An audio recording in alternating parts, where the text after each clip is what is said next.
Hello friends, I am Manali Desai.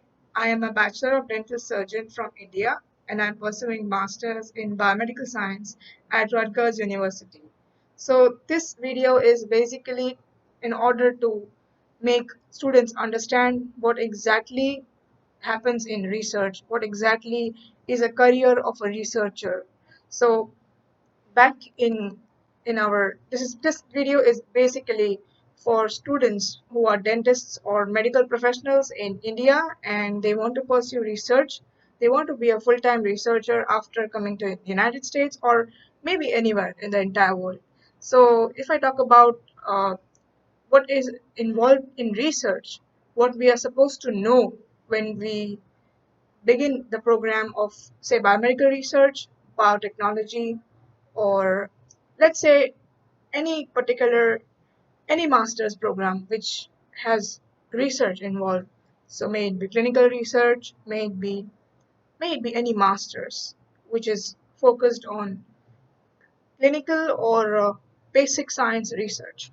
So what we are supposed to know, I will just talk about the outline of the layout of the research. As a researcher, what you're supposed to know. So first of all, you should know the science behind what research you're going to do. For example, let's say the research is involving mitochondrial membrane potential. We are supposed to know how mitochondria works. We're supposed to know all the basic biological processes that are involved in mitochondria. We're supposed to know the TCA cycle. We're supposed to know the glycolysis.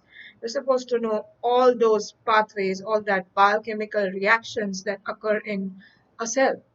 Not just that, we also should know, we should have a theoretical idea, theoretical background of all the techniques on how to perform.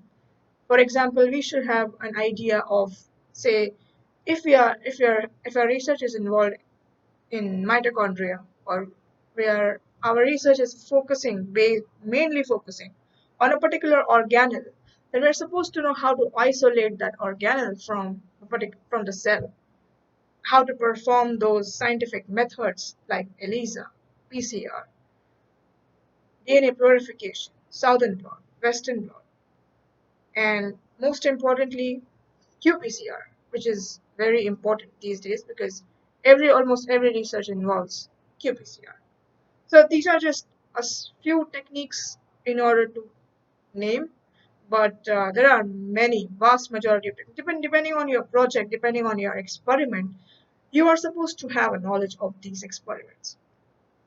Secondly, now that you have decided that you want to do your research in a particular area, in a particular domain, you're targeting a particular pathway, a particular biochemical pathway.